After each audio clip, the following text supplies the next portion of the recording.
What is your God's name? Part 73. I'm Professor Hannes Redinghuis of the First Assembly of Yafashua, South Africa, Pretoria, Montana, also international. Should you require any of my books which I've written, I'm thinking about the book Israel's Rapture, which was my doctoral degree some years ago, with the things that's happening in the world, with President Trump and Iran and Israel, and the things that's happening there. This book is a must. This book is a must. So many things that I said in that book, which is my doctoral degree, it's happening today. And this was 15 years, 16 years ago. So I urge you, please, Israel's Rapture. You can contact me at my WhatsApp number. There's +27 international code for South Africa. Excuse me. It's a bit chilly in the studio. You can contact me at my WhatsApp number, +27, our international code for South Africa, 0722 367 124. Just go to my website, https://Yaffa, YAHVAH.co.za, as you can see on the right hand top here. If this is the first time that you are about to participate in a study, you are so very, very welcome. We're always so happy when there's new people coming in to participate. Go to part 1, start from the beginning, because you've missed out on quite a bit of information. It's very important to subscribe to the channel in order to receive the different notifications of all the studies that we already have done and those that we are currently busy with. Please send this link to your friends and families, everyone that's dear to you. Make sure you at least have a 1611 King James Bible or the restoration of the original Sacred Name Bible, the Rottenham version, which I have a couple available. You can't find them in no bookshop in the world. You can contact me, I do have a couple available. It's important to know that we do not associate ourselves with any church denomination, organization, the Roman Catholics, the Protestants. We are an end-time Bible study group, and we are functioning throughout the world. Hallelujah. I trust that this message or this study will be a blessing unto you in the name above every other name, the name Yafashua. Hallelujah. We are to continue where we left off last week. We are still busy with the name, N-A-M-E. No. The names, name and names. Isaiah 51 verse 15. But I, Yaffa, let me start reading. He said, but I, Yaffa, your Elohim, the Lord thy God. Now, it could have never said in the time of Isaiah, the Lord thy God. Lord, capital letters, thy God, capital G, God. Because Lord didn't exist and the word God didn't exist. Those are Greek words that came afterwards. So it could have never been in Isaiah. He says, I am Yaffa, your Elohim, the Lord thy God, that divided the sea, who waves roars. Yaffa, your Elohim, the Lord of hosts, is my name. Now, how on earth could his name be the Lord thy God if the name Lord and God never exist? The name Lord only came into existence in the 13th century, and the name God came through the different sun gods, Zeus, Ra, Isis, there in the 2nd century. Could have never have said this in Isaiah 51. You see how this influence, Babylonian names were added to the scriptures and the original names was taken out. If you read the Bible in the restoration of the original Sacred Name Bible, the Rottenham version, the 1860 version, which we have copies of, you will find that it says, in his name. In his name. Let me just read it again. He says, have you, I am Yahweh your Elohim, the Lord thy God, that divided the seas, whose wave roars. Yahweh your Elohim, the Lord of hosts, this is my name. His name is not the Lord of hosts. Have you paid attention to the word Lord thy God in the scripture? As you know, this was the way that the name of Yahweh our Elohim was changed by the Roman Catholic Church and their scribes through corrupted texts and manuscripts and many corrupted Bible translations and reviews, to the extent where we now in 2026 it became the norm. To the people there outside, church people, Christians, they believe it's the norm. Most of the time when I would address an audience about the original Hebrew sacred name, people would look at me shaking their heads and say, you are out of your mind. This is because they have no idea of the level of corruptions. Scriptural corruption. Joel 2 verse 27 to 32. Joel 2, 27 to 32. And every verse here is so important. And yea, that Israel shall know that I, Yahweh your Elohim, am in the midst of Israel, and that I, Yahweh your Elohim, am the Lord your God. What? He's the Lord your God, and no one else. And my people, even the bride of Yahushua in this 21st century and beyond, shall never be ashamed. If you know the names, the original Hebrew sacred names, you shall never be ashamed. But through this study, we who believed in the names of God and Lord and Jehovah and Yahweh, we all became ashamed. Ashamed that this was done to us in our lives, with us not having any way to put it right, because we did not know.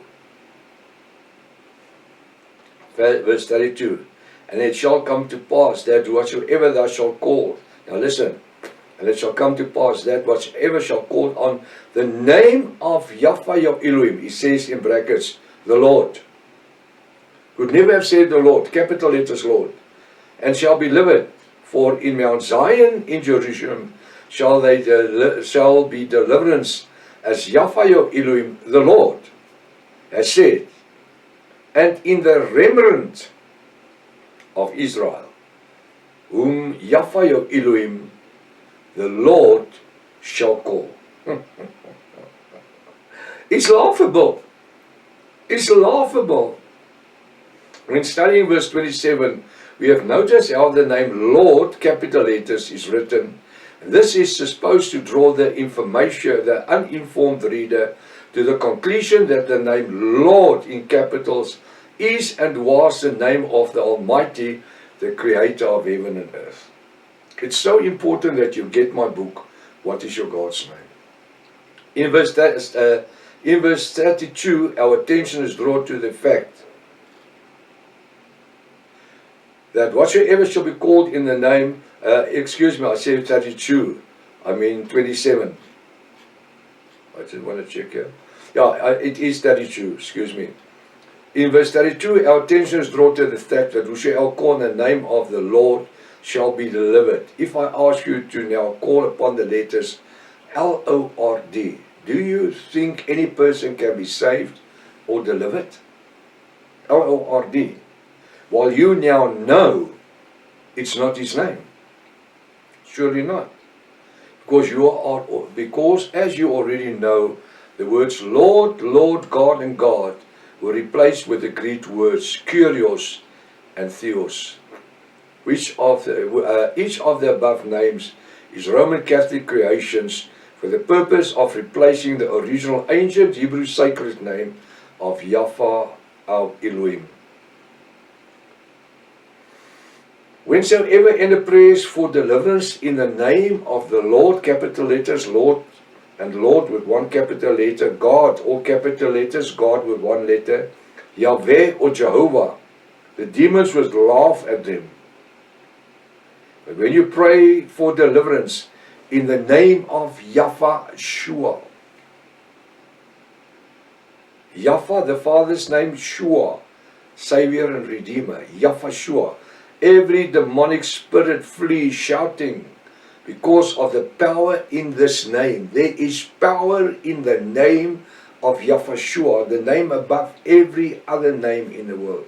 The Bible declares, every knee shall bow and every tongue shall confess that Yahweh is our Elohim. Hallelujah, hallelujah. What a privilege to be able to function in the power of the Ruach HaKodesh in the name of Yahweh. I want to urge you, I want to challenge you, go pray for the sick people in the name of Yahweh. The Bible says, whatever you shall ask the Father in the name of Yahweh, and believe it as the word says, that you shall receive. You pray unto the Father, Yahweh Almighty, in the name of Yahweh, and believe it as the word says, that you shall receive. That's the revelation names. Hallelujah. Mark 12 verse 32. And the scribe said unto him, that was Yahweh, well, Master, thou hast said the truth. Now listen to it. For there is one Yahweh our Elohim, and there is none other but him. Now in the 1611 he says, but there's one God, or one Lord. Couldn't have said it, because in the time of Mark it was not there. They said, you see, the translations, the Pentateuch text, the LX, only came about between 100 and 127 after Yahweh. That's the Greek text. It wasn't the Hebrew text.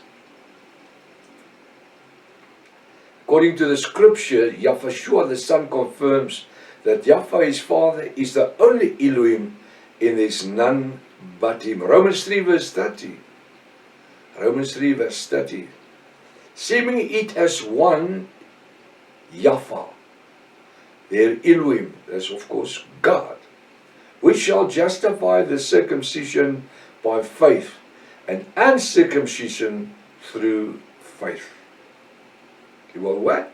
He's going to judge the circumcised and the uncircumcision by faith. When the unjust shall come before the throne of Yahweh, the Father, in judgment, it shall not happen before the Trinity, God the Father, God the Son, and God the Holy Spirit. They will appear before the Father, Yahweh, our Elohim, and whom live by the law of Moses of the circumcision shall be judged by the law of Moses, and the unjust that live as uncircumcised shall be judged by their faith, shall be judged by faith, the blood of Yahweh. Hallelujah. We as bride, as Yahwist, we are not judged. We don't come before a throne of judgment. Instead, says in Revelation 20 verse 4, we sit on the thrones, and the judgment is given unto us who is the bride. 1 Corinthians 8 verse 4, and that there is none other, Yahweh our Elohim, but one. Not three, one. Over and over have we shown how the word of Yahweh Elohim confirms that is one Elohim with one name. While studying the last three scriptures declaring that Yahweh Elohim is one, we draw this part of our study to a close. We now pay attention to what is said in these scriptures, because these scriptures will form the backbone of the last part of the study, to provide the Godhead of Yahweh,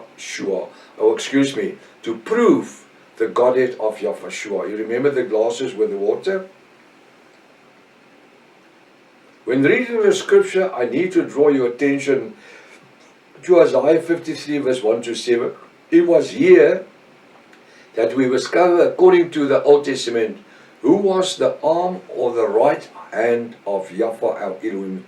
We found it was Yahweh. Remember the two glasses? Father First glass full of water, the second one with nothing.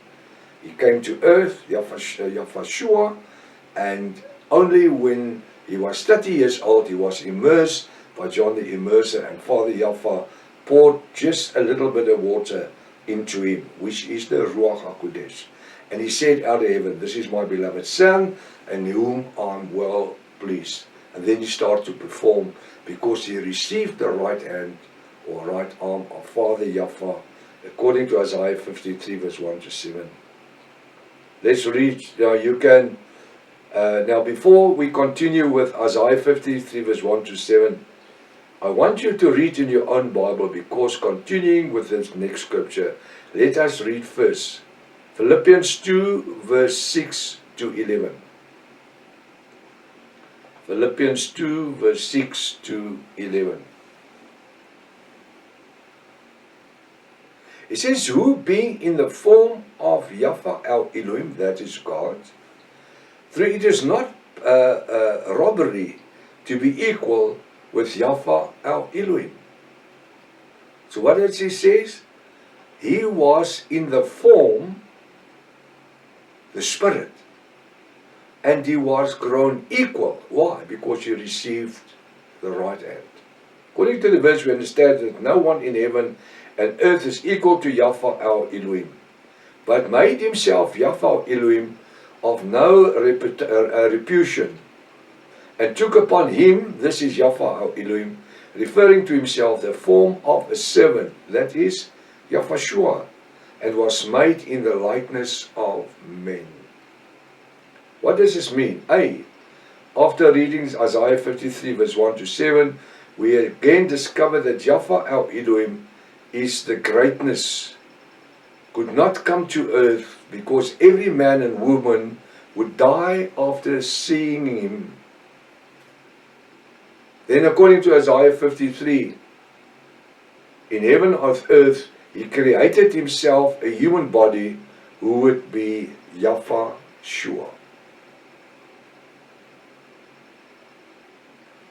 For 30 years, Yahweh did no miracles. Why?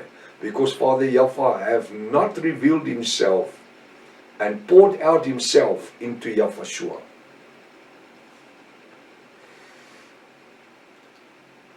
B, the last part of verse 7 states, "He, Yahweh our Elohim, came in the form of a servant," Yahweh the Father, "and in the likeness of men." This means Yahweh our Elohim took on an earthly form, in the body of Yahweh.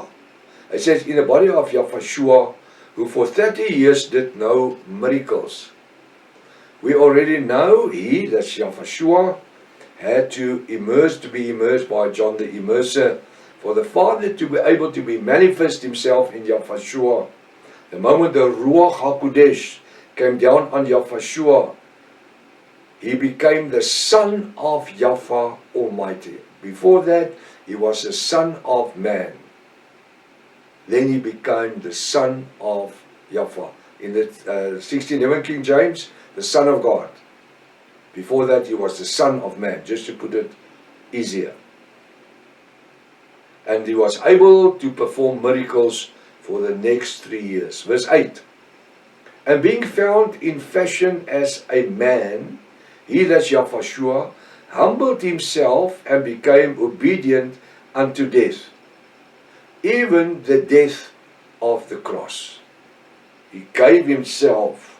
Why? Because it was all part of the redemption plan of Yahweh our Elohim. Hallelujah. This verse proves that Yahweh was Yahweh revealed in him while he was on earth. Yahweh was a man. He ate and he slept, and he was the very same time Yahweh revealed in him, because of Yahweh who did miracles, forgave people's sins, and even raised the dead people such as Lazarus and Jairus' daughter. That proves that Yahweh had two natures. He was man, and at the same time he was also Elohim, or God. He needed to eat, he needed to sleep, he was man. but he was also Yahweh revealed in the flesh. Verse 9 will confirm exactly what I've just said. We shall first read the next 3 verses, and then I will explain. Verse 9. Therefore Yahweh our Elohim, in brackets God, also had highly exalted him, that's Yahweh, and gave him a name which is above every other name in heaven and on earth. Hallelujah, hallelujah. What was that name? Jesus? No. Jesus was only came to existence in the 16th century, when the letter J was created. Verse 10. Then I say that at the name of Yahweh, every knee shall bow, of the things in heaven and the things in earth and things under the earth. Every knee shall bow before him, Yahweh. And that every tongue should confess that Yahweh is our Elohim, to the glory of Yahweh our Father.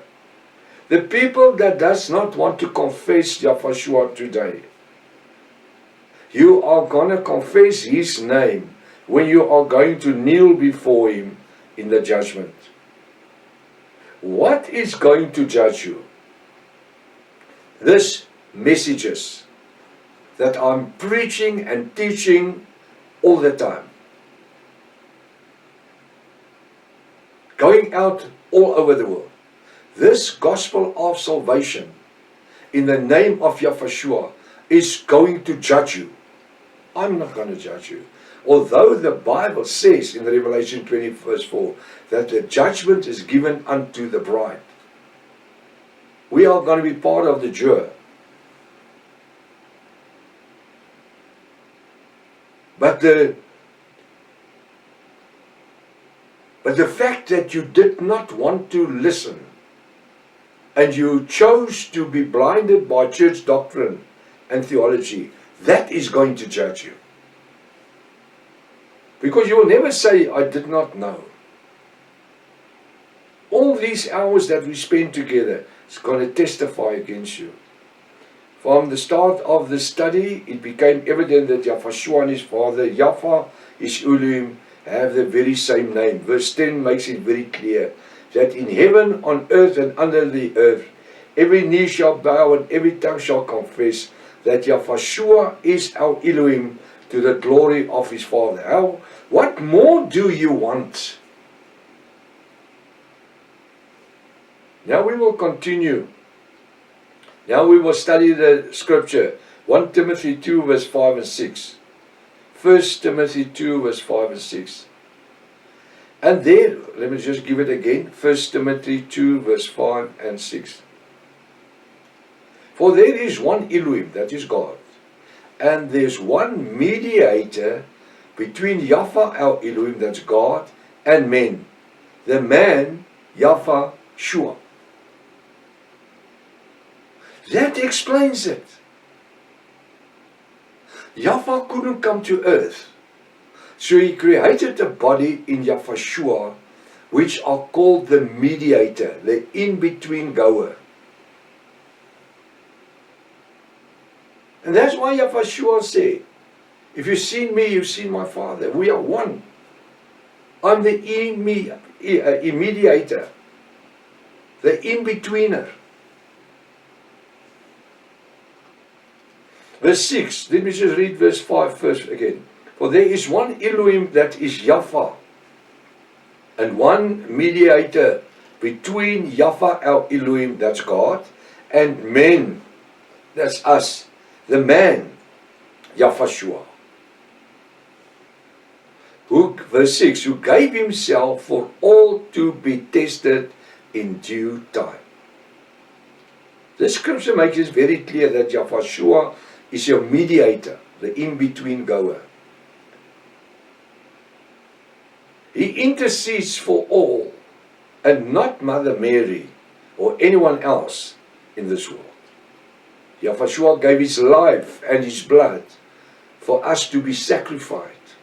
He is the mediator between Yahweh his Father and us in this world, even today, in this 21st century, 2026. Hallelujah. Hallelujah. We don't need an earthly high priest that need to offer and sacrificial blood for atonement by animal's blood. We have a mediator, a high priest in Yahshua, who was also the lamb that was slaughtered for our sins and our transgressions. We will end this part of our study with a scripture which we have previously studied. Just allow the Ruach HaKodesh to speak to you in your heart as you read it again. 1 John 4 verse 12. 1 John 4 verse 12. No man has seen Yahweh our Elohim, that's God, at any time. If we love one another, Yahweh our Elohim, or God, dwelleth in us, and his love is perfected in us. Hallelujah. What is his love? Yahshua. I call that grace. No man has ever seen the Creator of heaven and earth with their own eyes and still live. With due respect, I could like to use this illustration to explain the greatness of Yahweh Elohim, which is sometimes related to great Bible truth. So there is the illustration. If I hold a peach in my hand, all right, a peach, and I ask you what is inside of the peach, what will your answer be?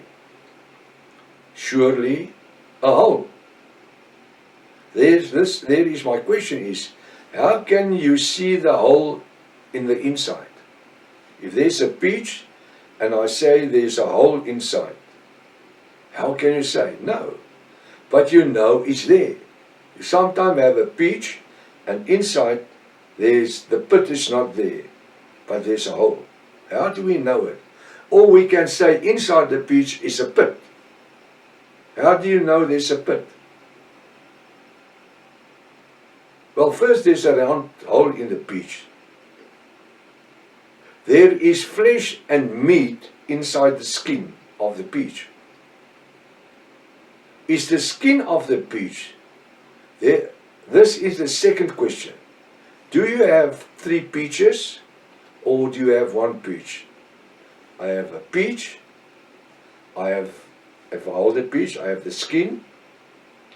Then I have the inside, the meat of the peach, to the pit, and then we have the pit. Does that make it 3 different peaches? The skin, the meat, and the pit. Does that make it 3 different peaches or 1 peach? There's only 1 peach. But what do we see? We only see the skin.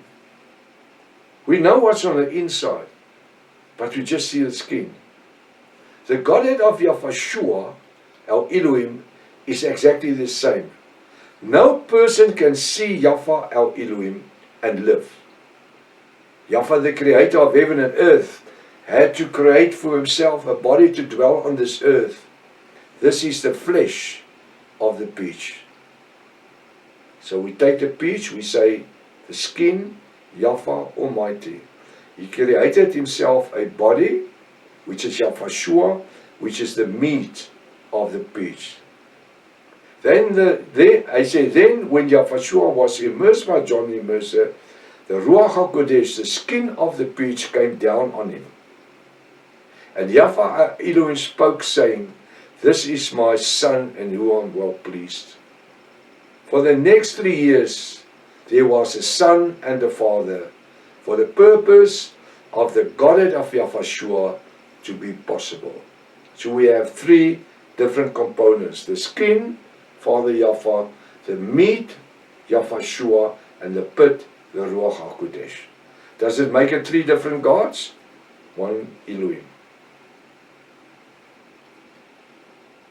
After studying the above, it has now come to necessary to explain that my father Nick used to tell people what he explains, the Godhead of Jesus Christ. My father didn't know the names. He died before he could ever come to the names. He actually died very, very young. How would I desire to have had time to sit with him and explain to him about the names, the revelation names. After studying the above, it has become necessary to explain that my father Nick used to tell people when he explained the Godhead of Jesus Christ. Why the reference Jesus Christ? Because at that time, it can still remember the name Jesus Christ was the only name by which we knew him. When referring to my father Nick, it must be understood that he never had the opportunity in his life to come to the revelation of the original sacred names as we have today, because he died at a young age. He was only 49 years old. He had 18 heart attacks. The 18th one was the vital one. Since I was about 11 years old, I could remember how my father Nick would do the demonstration to prove that easy way to understand the Godhead of Jesus Christ to us as Yahshua.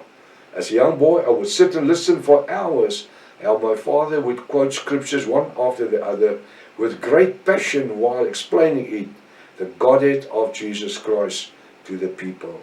Without knowing it, the seed of the gospel of Yahshua, Jesus Christ, was planted in my soul. The desire to know and understand the word of Yahweh Elohim, the Bible became part of my life at a very young age. I believe this is the reason I gave my life to Yahshua at the age of 15. Now, what we're going to do, I'm going to stop right here. Because again, I will endure to use the glass of water and the glass without water. The demonstration that we have done some times ago, I will have to do it here again so that you can fully understand it now, because you have all the scriptural knowledge of the study that we have concluded up till now. We're nearly at the end of the study, and so this demonstration is so important. So next week, if Father will, we will use the study. Till next time, Maranatha. Yahshua is coming back again. Hallelujah.